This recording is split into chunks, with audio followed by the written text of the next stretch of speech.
Hello friends, welcome to விருந்து. இன்றைக்கி நம்ம சேனலில் ப்ரொக்கோலி யூஸ் பண்ணி ஒரு ரெசிபி பார்க்க போகிறோம். அதுக்கு முன்னாடி நம்ம சேனலை சப்ஸ்கிரைப் பண்ணலைன்னா மறக்காமல் சப்ஸ்கிரைப் பண்ணிடுங்க. அப்படியே நோட்டிஃபிகேஷன்ஸ்க்காக பக்கத்தில் இருக்க பெல் ஐக்கானும் ப்ரெஸ் பண்ணுங்கள்.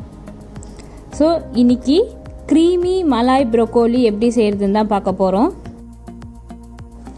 சீரியஸ்லி இது ரொம்ப எம்மியாக இருக்கும். இந்த ரெசிபி எப்படி செய்கிறதுன்ட்டு பார்க்கலாம். இதுக்கு தேவையான இன்க்ரீடியன்ட்ஸ்: ப்ரொக்கோலி ஒரு 1/2 kg மீடியம் சைஸஸில் கட் பண்ணி எடுத்து வச்சுக்கோங்க. Fresh cream 1 cup. அப்படி க்ரீம் இல்லைன்னா அதுக்கு ரீப்ளேஸ்மெண்ட் பாலும் பட்டரும் மிக்ஸ் பண்ணி எடுத்து வச்சுக்கோங்க.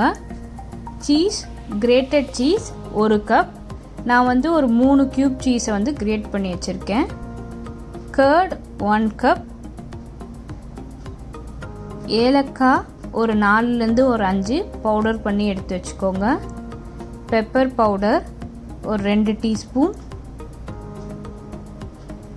உப்பு தேவைக்கேற்ப. பச்சை மிளகாய் ஒரு 2 பச்சை மிளகாய் அரைச்சி எடுத்து வச்சுருக்கேன். இந்த ரெசிபி எப்படி செய்கிறதுன்னு பார்க்கலாம். இது ரொம்ப ஈஸியான ரெசிபி. ஸோ எல்லா இன்க்ரீடியன்ஸையும் நம்ம ஒரு பவுலில் ஆட் பண்ணிக்க போகிறோம். ஃபஸ்ட்டு தயிர் ஆட் பண்ணிக்கிறேன். அடுத்தது சீஸ். ஸோ நம்ம துருவின சீஸையாக ஆட் பண்ணிக்கலாம். ஏன்னா நம்மளுக்கு க்யூபாக இருந்தால் திட்டாக இருக்கும். அதனால் நம்ம கிரேட் பண்ணி எடுத்து வச்சுருக்க சீஸ். ஸோ ஃபஸ்ட்டு சீஸையும் கர்டையும் நல்லா மிக்ஸ் பண்ணிக்கலாம். இப்போது எடுத்து வச்சுருக்க க்ரீம்.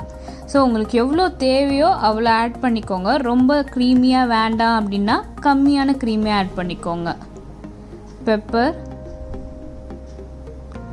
சால்ட், அப்புறம் ஏலக்காய்.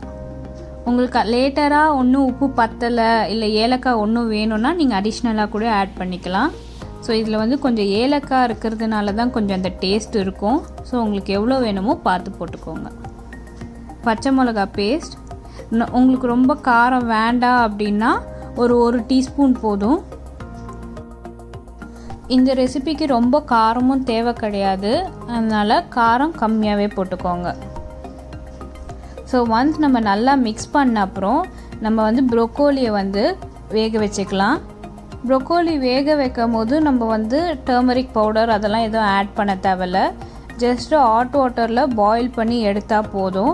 ரொம்பவும் வேக வச்சிட தேவையில்ல. ஒரு 5 minutes இருந்தாலுமே ஓகே.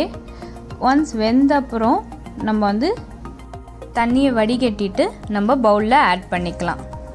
வேக வச்சோன்னே சுட சுட நம்ம ப்ரொக்கோலி எடுத்து போட்டுறக்கூடாது. அதுக்கு ஃபஸ்ட்டு நம்ம ப்ரொக்கோலியை வேக வச்சோன்னே நம்ம ஒரு கோல்டு வாட்டரில் நம்ம அந்த ப்ரொக்கோலியை போட்டு எடுத்துட்டு அதுக்கப்புறம் தண்ணியை வடிகட்டிக்கலாம். இப்போ நல்லா கலந்துடணும். அது நல்லா மேக்னேட் ஆகணும். ஸோ கொஞ்சம் கொஞ்சமாக ப்ரொக்கோலியை போட்டுட்டு அதுக்கப்புறம் மிக்ஸ் பண்ணிக்கோங்க. ஒன்ஸ் நல்லா மிக்ஸ் ஆன அப்புறம் இதை நம்ம ரெஃப்ரிஜரேட்டில் வைக்க போகிறோம்.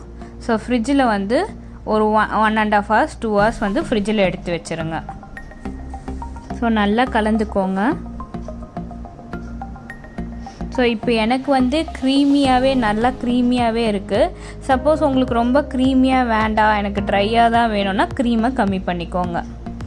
ஸோ 2 hours கழித்து ஒரு பேனில் நம்ம கொஞ்சோண்டு பட்டர் ஆட் பண்ணிக்கலாம். பட்டர் ஆட் பண்ணிவிட்டு பட்டர் மெல்ட் ஆன அப்புறம் நம்ம எடுத்து வச்சுருக்க ப்ரொக்கோலியை ஆட் பண்ணிக்கலாம். எல்லா ப்ரொக்கோலியும் ஆட் பண்ணியாச்சு. அந்த சாஸுமே இந்த ஒயிட் சாஸுமே நம்ம ஆட் பண்ணிக்கலாம். இது இப்போ ஒரு 10 to 15 minutes மீடியம் ஃப்ளேம்லேயே விட்டுருங்க. இதை நல்லா ஸ்டிர் பண்ணிக்கிட்டே இருங்க. என்ன ஆகும் அப்படின்னு பார்த்தீங்கன்னா அந்த ஒயிட் சாஸ் நம்மளுக்கு ஒரு திக் கன்சிஸ்டன்சிக்கு சேஞ்ச் ஆகிட்டு அந்த ப்ரொக்கோலியில் நல்லா கோட் ஆயிரும். ஸோ அந்த மாதிரி இருக்கும் போது நீங்கள் இட்ஸ் ரெடி டு சர்வ். இந்த ரெசிபி உங்களுக்கு பிடிச்சிருக்கோன்னு நினைக்கிறேன். நீங்களும் உங்கள் வீட்டில் ட்ரை பண்ணி பாருங்கள். எப்படி வந்ததுன்னு எங்களுக்கு கமெண்ட்டில் ஷேர் பண்ணுங்கள். தேங்க்யூ ஃபார் வாட்சிங். மறக்காமல் எங்கள் சேனலை லைக் பண்ணுங்கள், ஷேர் பண்ணுங்கள், சப்ஸ்கிரைப் பண்ணுங்கள். பாய்.